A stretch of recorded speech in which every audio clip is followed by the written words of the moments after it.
On the one side, everything is linked to life. We are all interdependent, and this inextricable interdependence is still there. But on the other side, we have a system that is totally interlinked as an artificial, man-made, top-down system with fake money driving us away from nature. Welcome to the Water People podcast, where we talk story with some of the most adept and interesting water people on the planet. I'm your host, Lauren Hill, joined by my partner, Dave Rastovich. For us, this is a place to exchange not just ideas and practices, but stories, experiential knowledge gleaned from the aquatic adventures that shape us. We acknowledge the Bundjalung Nation, the traditional custodians of the land and waters where we work and play, who have cared for this sea country for tens of thousands of years. Respect and gratitude to all First Nations people, including elders past, present, and emerging. Let's raise a glass to something bigger than just great beer. Meet Stone & Wood, a brewery that thinks big and acts small. Today we're in conversation with localization pioneer Helena Norberg-Hodge. As an economist, linguist, and filmmaker, she's been promoting an economics of personal, social, and ecological well-being for more than 30 years. Helena is a pioneer in the field of localization and offers practical solutions for changing the systems that aren't serving us best, for coping and deepening connection, what she sees as the key to unlocking healthier, local futures. Helena has experienced radical economic and cultural change before. In 1975, as a student of linguistics amongst the glacial melt of the Himalayas, Helena witnessed the rapid erosion of traditional culture that followed the introduction of Western ideas and ideals to the isolated territory of Ladakh, or Little Tibet. Our first episode with Helena traces that story more specifically. It aired back in April 2020 as COVID changed our lives and our movements. And we wanted to have Helena back on to address a topic that's been coming up a lot in our house about technology and whether mechanistic tech is always the best or healthiest solution. With a wave pool being planned for just north of us on the Gold Coast, we've specifically been talking a lot about wave pools and what they say about our culture. Whether you think they're a great democratizing concept or an environmental disaster, we reckon it's worth having some meaningful dialogue and listening to elders about historic parallels of when technology did well by us and maybe didn't do so well by us. More specifically, what do we lose when we hand over our skills or experiences to technology? Actually, we'd love to hear from you, from your lived experience on this topic. If you'd like the chance to be featured in a forthcoming episode, please email over a voice memo to waterpeoplepodcast@gmail.com and let us know. What has your experience been? Now let's hear from Helena on the topic.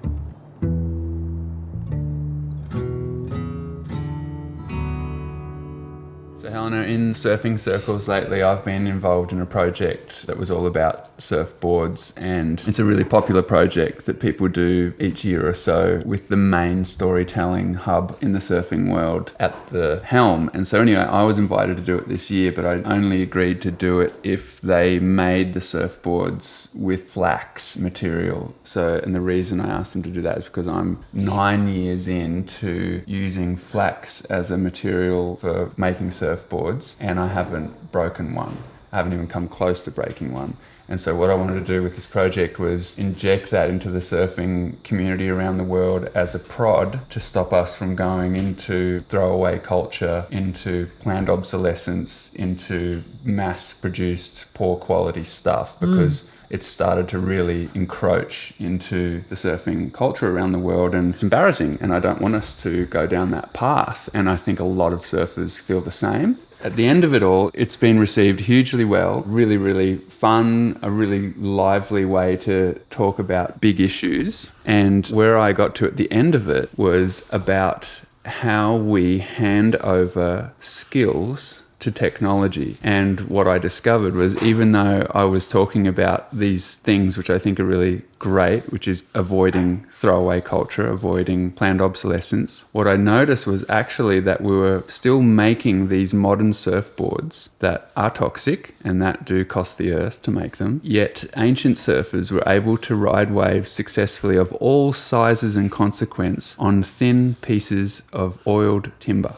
And they had the skill, the water knowledge to do so. My thinking along the lines of, why have we handed over our skills as surfers and water people to modern crutches and modern low-tech things that our surfboards are? But why have we done that, and what have we lost? And it made me think about you and all of the great work you've done through your life and your encounters with so many other great minds. And I thought, surely Helena has had this conversation with people about what feels like when we hand over a skill of ours to a technological sort of crutch of convenience, and what do we lose when we do that. And so I was just wanting your perspective on that, because I'm going to really dive deeply into this with our surfing culture. Well, how long an answer would you like? Because I could probably give you, whatever about comes an to your hour. great mind. Well, Don't hold back. Yeah, not my great mind, but my experience, of actually living in a culture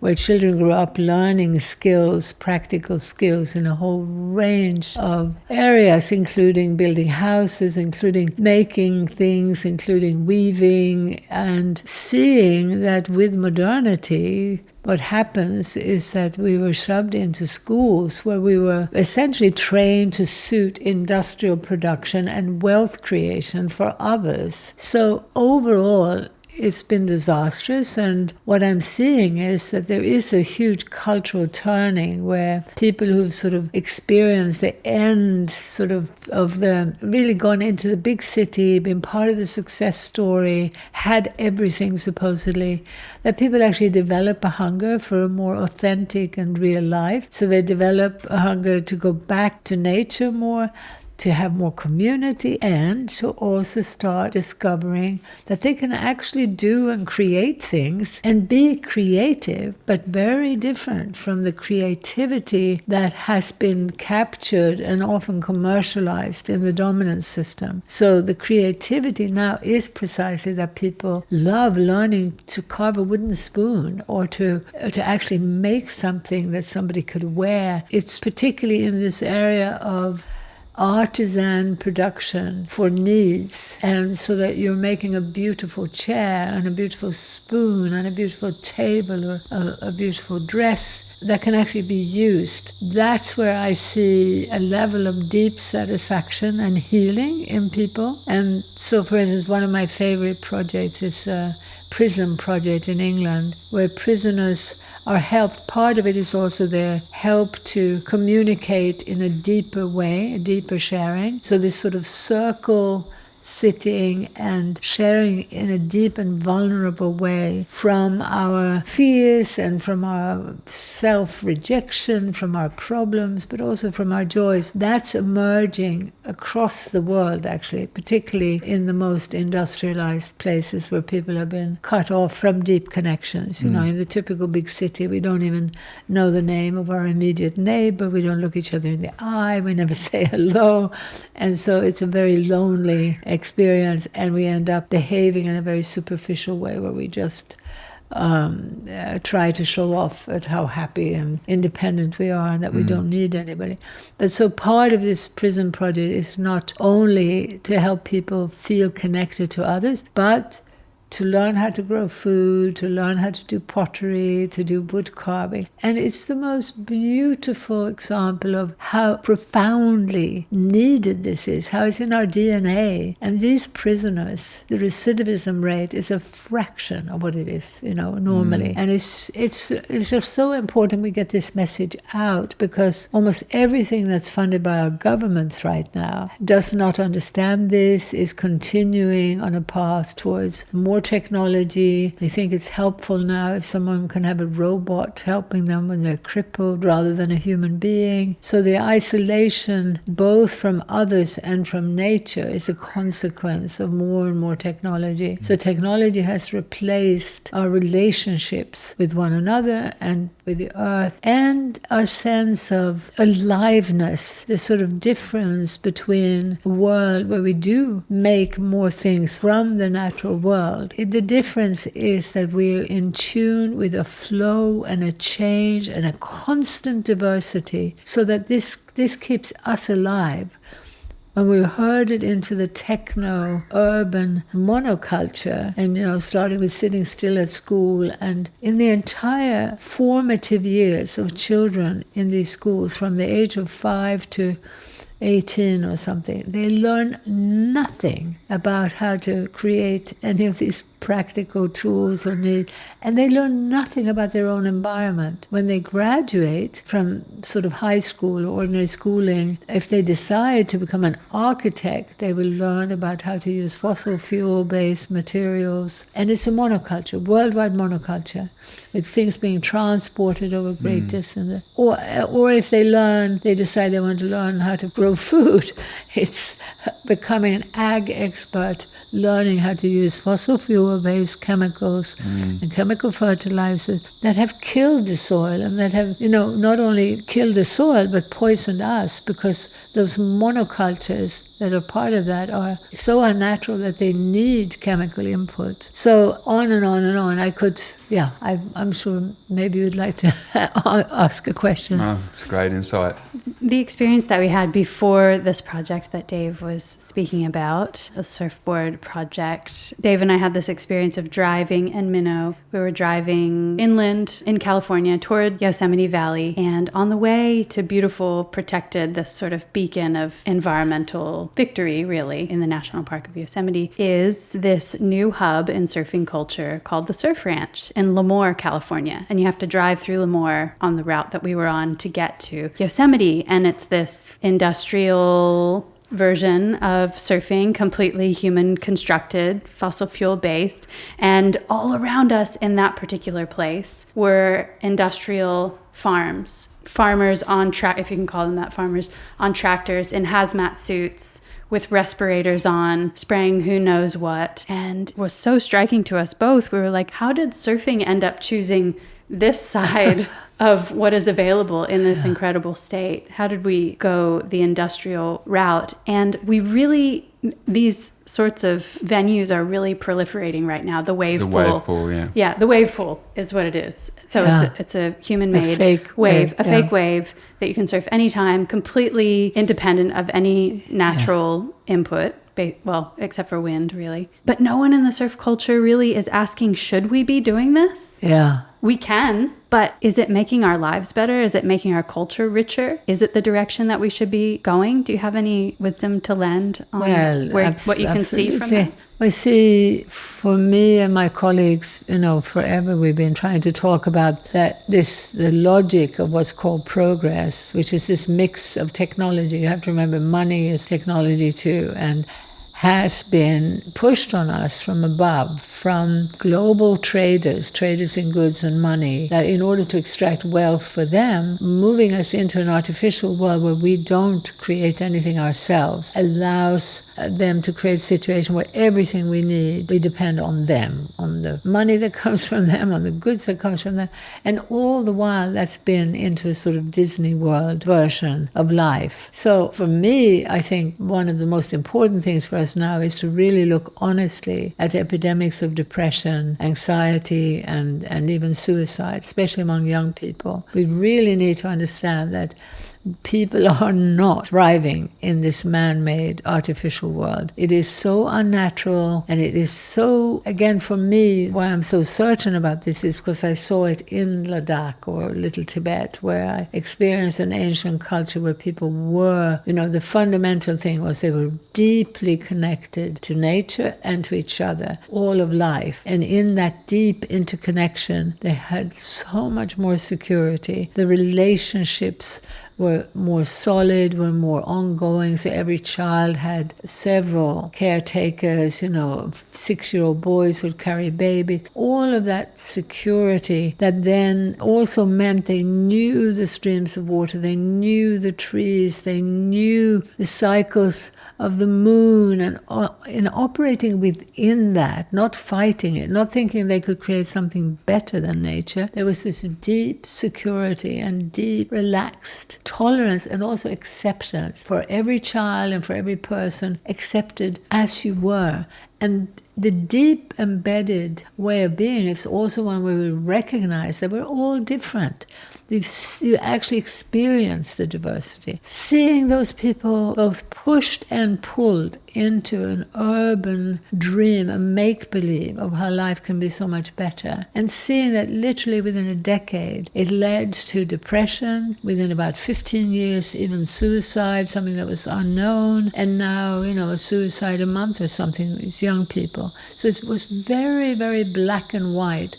It also showed me how when you're pulled into that urban industrial reality, you naturally become greedy. When you are dependent on money that comes from way beyond you, from goods and the flows of money, and you know that the price of bread tomorrow could be 20% more, you naturally want to hoard money. You naturally feel so insecure. It's a really clear equation when you look at something like a wave pool, where you're literally paying hundreds of dollars per wave, as opposed to in the ocean, where waves come as a gift. They're very easy to gift on because they were gifted to you in the first place, as opposed to a wave pool where you're literally paying, and it's much more difficult to give that money away to someone else in the form of a wave. Yeah. But see, I think also for people now looking, I'd love every issue to be examined within a broader context, So I'm basically an expert on the big picture, just for us to see that we have these two paths into the future. Because I'm sure there are many surfers who will respond so positively to your message, because deep inside we can feel that we're heading in the wrong direction in this ever more unnatural, ever more speedy, ever more polarized and divisive. It's killing us. And like I say, particularly depression, anxiety, and every other disorder, particularly among young people, should be the alarm bell now for people to say, wait a minute. And if they do, and they look more closely to the ground, they will see that there are initiatives, bottom up usually, don't have a lot of funding and don't have a big voice, but there are these initiatives around the world that testify to the healing that can occur very rapidly, both psychological and social healing and ecological healing, when nature, and that means human beings, we're given a chance to be who we really are.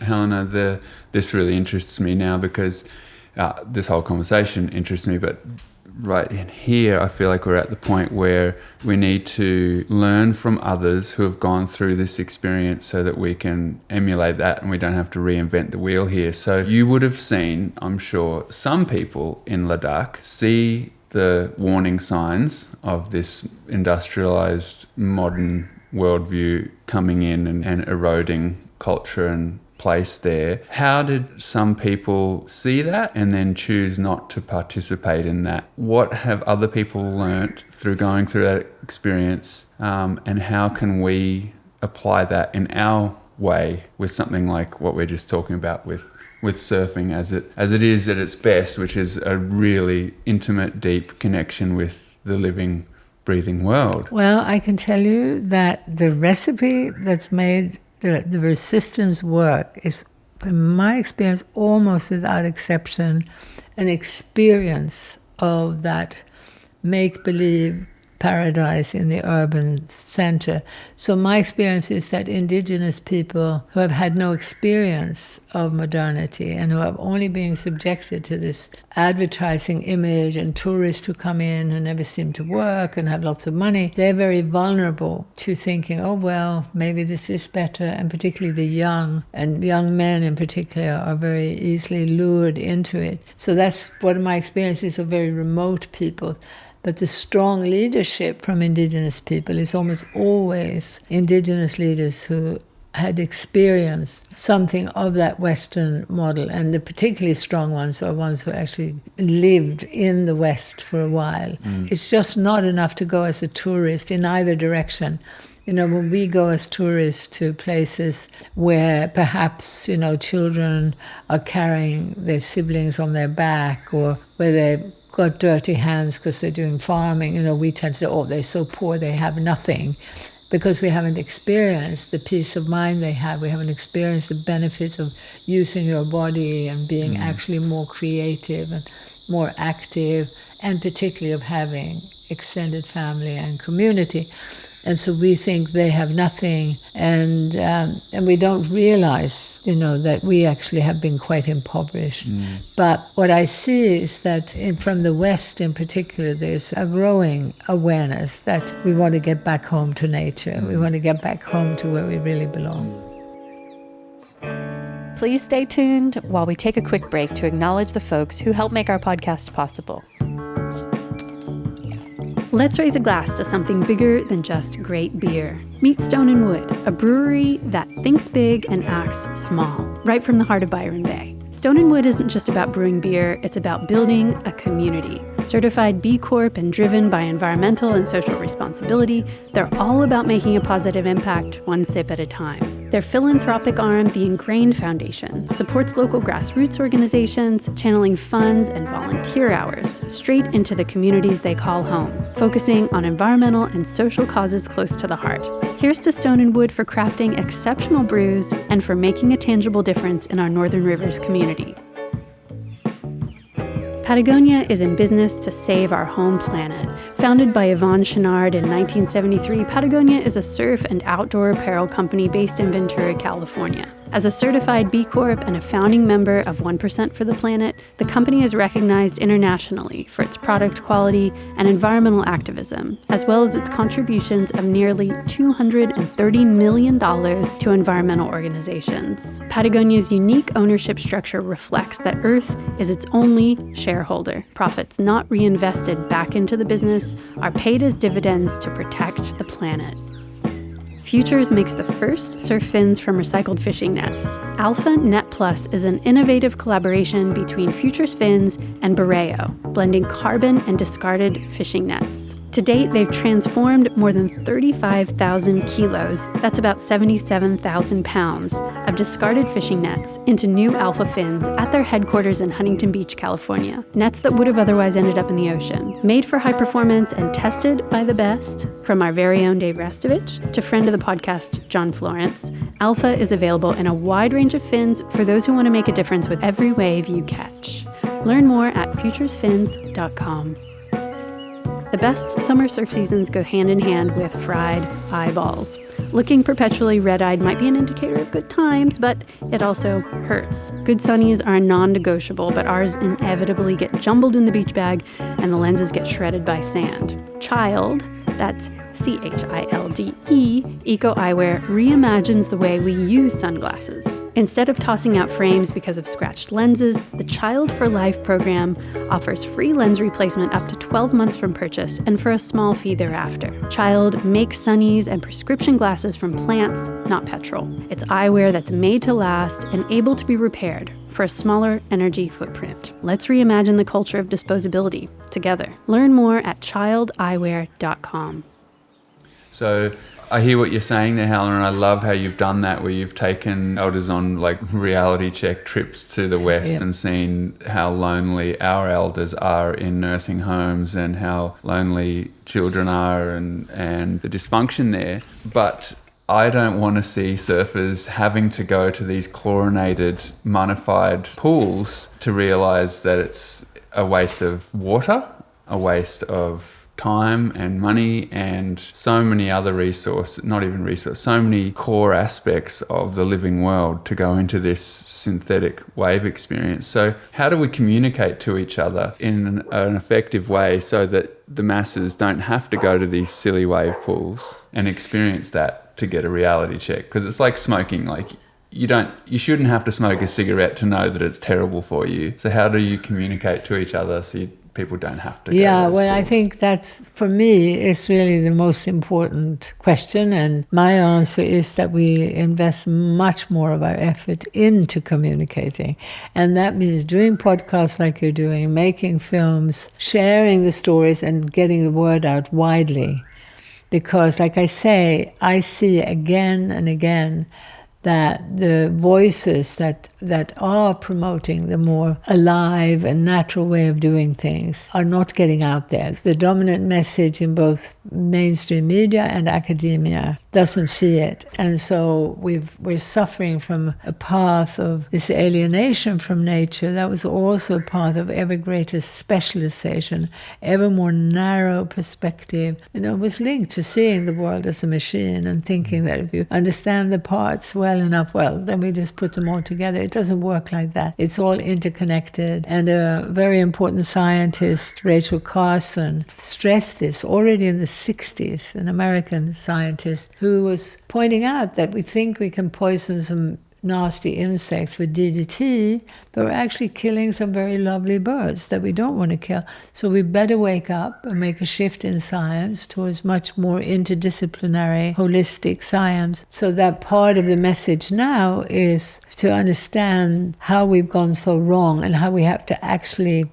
be looking beyond the mainstream to get a sense of what really is happening, to get a sense of examples and inspiration for what we need to do and what we can do. But we're often going against the tide of money, pushing us in the opposite direction. So I'm basically lobbying for much more money going into communication in defense of nature, in defense of people and nature. In fact, I do want to stress that right now there's a danger in sounding too green, because part of what's happened is through this path, this artificial path, which always extracted wealth to global traders, the majority of people are having to run faster and faster, work harder and harder to just put food on the table and a roof over their head.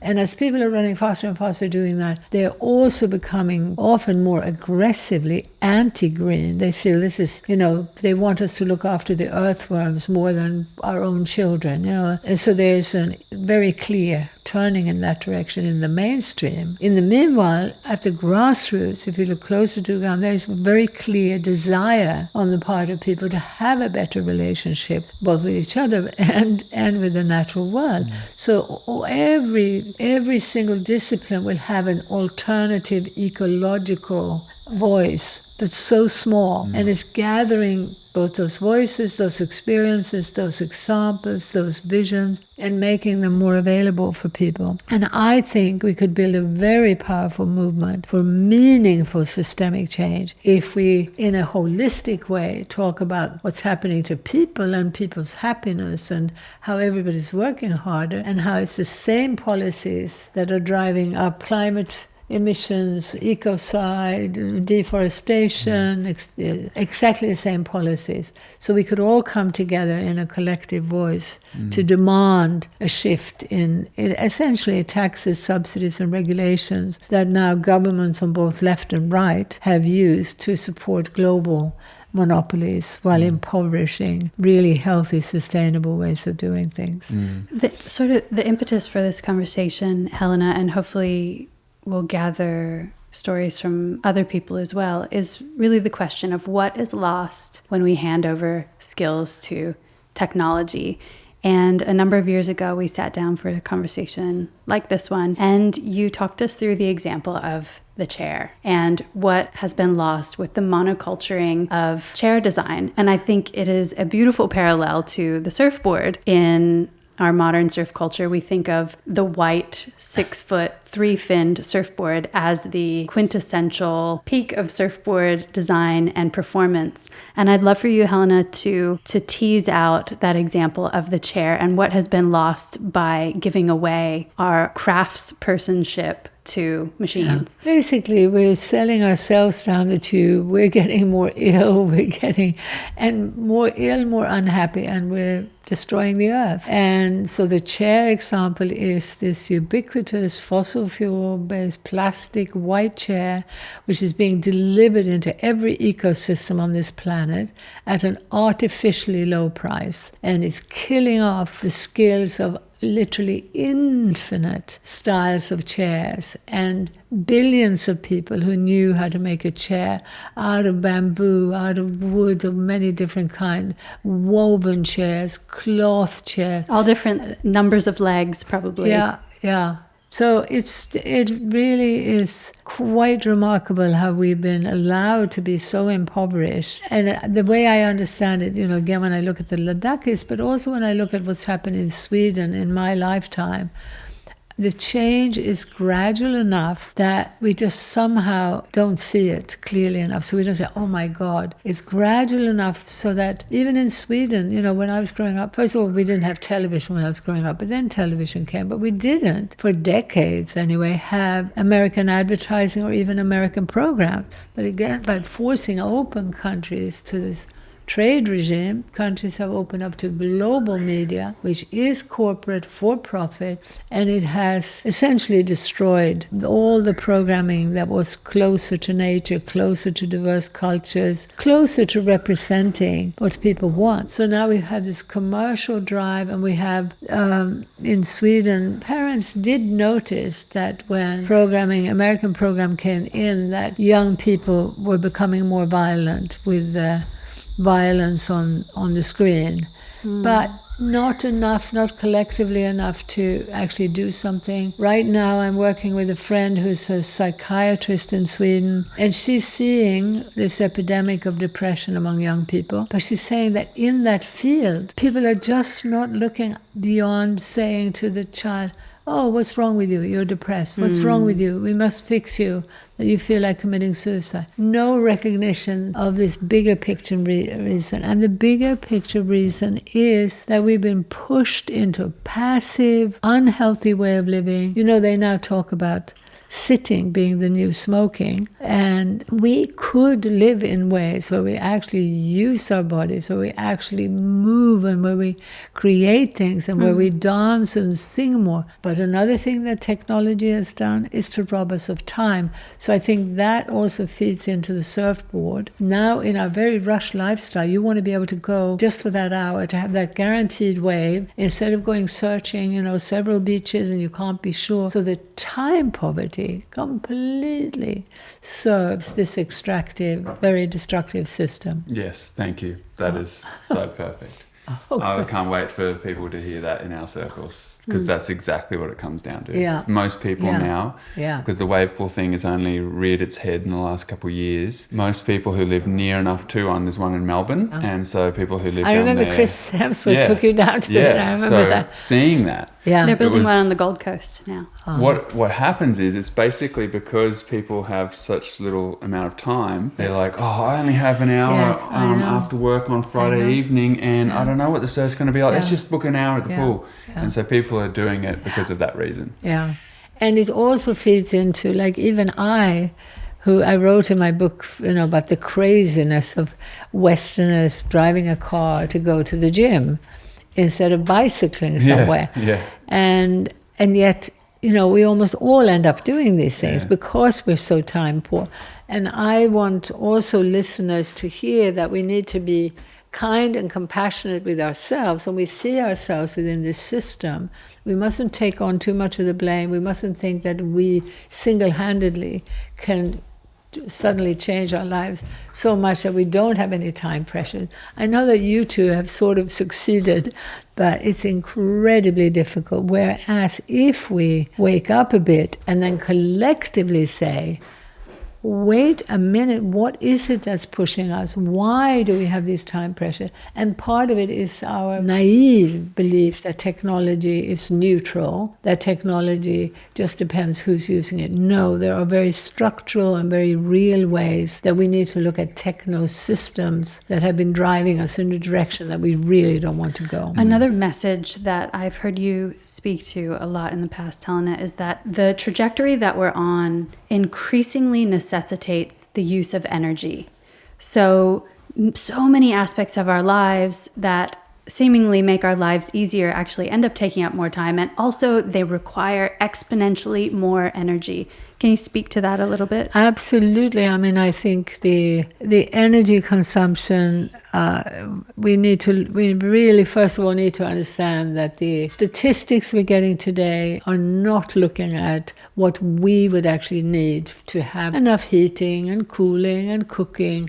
We are in a system where every day giant businesses are using more and more energy to create more and more built-in obsolescence, to transport things over longer and longer distances. And it's exactly linked to a few billionaires heading to become trillionaires. When are we going to wake up and say, what's going on? How is this possible? Where does it come from? And that's partly what we, in Local Futures try to get the picture out, because it would be relatively easy to take back the power, because the winners are now so few. There's even, at the helm of a large multinational corporation, you are now forced to run faster and faster and faster just to stay in place. The average doctor, now has less and less time for the average patient. The average teacher now has more and more students. Who is winning in this? It's really an idea of growth, and an idea of growth through global trade that is destroying us. When I feel overwhelmed by the macroness of all of these Yes. interlocking issues, I come back to food as an accessible way to make a little bit of progress, make a healthier decision for our family, for community, for moving our culture back toward human scaled at large. Can you talk about the role that food can and should play in a movement? Yeah, well, that's absolutely central, because once we step back and look at the bigger picture, we'll see that this economic system, this techno-economic system, is making us poorer in financial terms and time poor. That system started by driving us away from the land through enclosures in Europe and through slavery in so-called poor countries. And this driving us away from the land was happening through global traders and elites benefiting by having us create wealth for them. Later on, when the sort of modern economic theory came in, a principle of comparative advantage reinforced this idea. And this is a fundamental idea that it's not in your interest to produce a range of things in your country or in your region, to produce a range of things for your needs. You just specialize for export, and then you can import the things you want. Now, that idea sounds sort of okay, and people often give the example of oats in Scotland or something that, just up to a certain point, focusing a little bit on what you're good at and trading a bit, probably always existed, as people lived on this planet for tens of thousands of years. There was trade, but it was not orchestrated from above, and it didn't start through force. So what was set up through enclosures and slavery was a really destructive system where the industrializing, financializing side of the rich countries benefited the traders to have, on the other side of the world, poorer countries and more labor that fed into it. So it created this cycle where they could get production, lots of cotton to go to the cotton mills in England, etc., etc. So when we look at what happened to food, we'll see that when we lived closer to the land, when we lived the way we should do, in every culture, food was a central focus. It was a very big part of what a lot of people, if not most people, were engaged with. And they were adapted to diverse ecosystems, producing a range of things for their own basic needs. So driving people off the land, shoving them into the city, created a global food system, which later on with fossil fuels became the most toxic, most polluting, destructive aspect. It's the main cause of climate change. It's the main cause of mountains of plastic, where the fossil fuels on the land killed the soil, and because this system had to push monoculture, because the enemy was self-reliance, or what's called subsistence. So the monocultures meant that you needed chemicals. It's so unnatural that things wouldn't grow without them. And when you're growing a whole monoculture of just soybeans or just palm oil or whatever, then the threat of a particular bug is so great that to protect yourself, you spray. And what also happened is that we were being told that there are so many people now that we've got to have even bigger supermarkets and even bigger farms to feed the world. And this sort of lie that modern agriculture produces more food is one of the most central areas that we need to look at, because we actually never produce more food per acre in this way. What we did was to produce more food with less labor. So in other words, what was created was unemployment at the same time as we produced less food per unit of land. What also happened is that the food production became a for-profit enterprise, and more research went into further profit. And that meant more and more research on how you could transport vegetables for longer distances, nothing to do with nutrition, the opposite. More research into how you could make them look better, how they could be made into more standard sizes.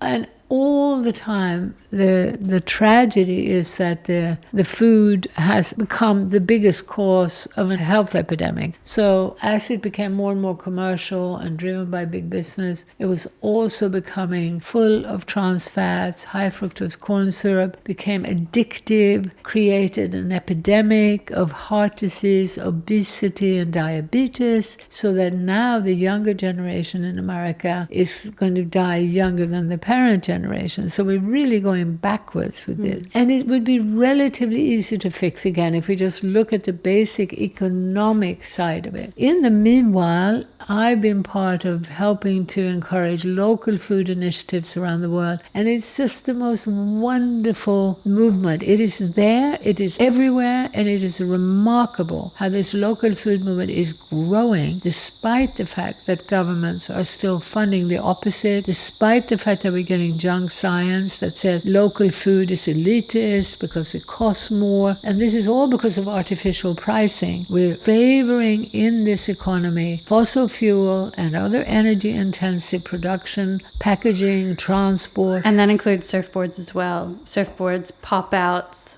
foamies that are made in mass production and then shipped in, and then end up in a very short amount of time in landfill. I love how we're talking about surfing and food. I love how weird it must sound for some people to be having such a big picture. But, that's what we need. There is an absolute parallel, as you say, between what's happening to the food, what's happening to surfboards, what's happening to chairs, what's happening to our identity. And it's on the one side, everything is linked to life. We are all interdependent, and this inextricable interdependence is still there. But on the other side, we have a system that is totally interlinked as an artificial, man-made, top-down system with fake money driving us away from nature. So the food side of it, I just want to stress that seeing that despite all these pressures, people are managing in small groups, in farmers markets, as individuals, to get in touch with the land and to start growing food. And it's got this amazing win-win-win. We can see now, people I think are aware that there's deep healing that comes from connection to nature. But in the local food movement, you add to that it builds community. Again, vitally important for our well-being. And then the third dimension is that it adds a sense of being a creative part of life, and that creativity where you're involved in doing something that everybody needs, that every cultural celebration in the world has been based around food and cooking. And so when we raise the status of that, we're coming back home to something that is fundamental in our DNA and in who we are. And I think that's why it continues to grow despite the fact that it's not getting proper support. After sitting with Helena, we really wanted to know what others are thinking and feeling about the rightful place of tech in our lives, specifically in our surfing lives. So we threw out the question, and here are clips sent in by two friends. First, you'll hear from Courtney Miller, who sits on the board of Surfers for Climate, a local NGO. Then you'll hear from Nick Hounsfield, founder of The Wave, a wave park in the UK. He speaks to a more nuanced approach to building wave pools, and we found it really interesting. If any of this or anything Helena spoke about sparked thoughts or experiences from your own life, we'd really love to hear from you. We like the idea of incorporating your voices more into the podcast, your reflections, experiences, and stories, of course. Feel free to jot down a note or record a voice memo and email it over to waterpeoplepodcast@gmail.com. If you send in a voice memo, we'll assume that's permission to include your voice in an upcoming episode. If we do continue down this thread of inquiry about high tech and low tech and right tech next season, which will be our 7th season of the podcast. Until then, we'll be taking some very low tech, restful holiday time. We wish you peaceful holidays and many wondrous discoveries in the new year. When we hand over or lose skills and experiences to certain kinds of technology, we lose this embodiment of doing something. So our bodies don't feel that magic, all that satisfaction of actually putting something together. And it sounds maybe a bit trite, but really is real. So in the context of handwriting, we're losing the ability to handwrite, and it might be oh, well, it's not as fast. It's really faster, much, much faster to be on a computer. But there's a different process that happens in our brain. So we process that. We actually take in information in a different way, in a much deeper way than just writing everything that we hear. And then we sort of synthesize it and catalog it in our brain in a really different way when we handwrite, as opposed to being on a computer. I think that's a really clear sort of example. Or, reading maps and that sort of thing. We actually lose an ability and a skill, and also that makes us less powerful. We rely on this other thing, and if it doesn't work or it's not quite there or something, it stresses us out. It's sort of it actually takes away from the experience in some weird way. It takes that satisfaction.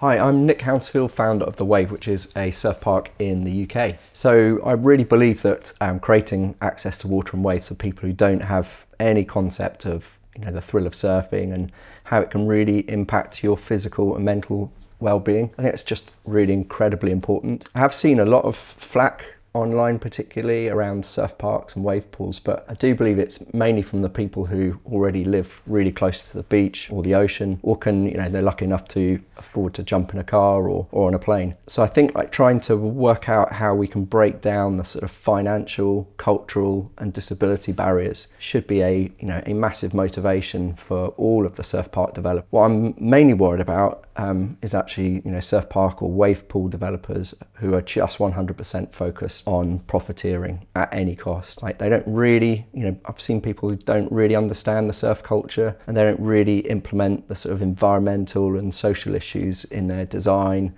and how they operate. Or even worse, I've seen people starting to sort of retrofit, greenwashing or social scrubbing. Just means it's not, it's really disingenuous. But what I have witnessed, and I see it every day, are small communities that are coming together around wave pools who actually do care about these things, particularly the environment, and equally a place to just meet, have fun and get a dose of what we call blue health, being in and around water and the positive benefits of that. So I think if wave pools and surf parks, if they're built to really high standards, I don't see any reason why they can't be legit. However, I do believe that just because you can build something doesn't mean you should, especially in places like deserts where there's a huge amount of water shortages, and quite often they're in places that populations, where that social impact isn't needed. So yeah, our wave pool at the Wave in the UK, it's by no means absolutely perfect, but all of that design thinking was baked in from the start, and I witnessed the sort of positive impact every minute of every day,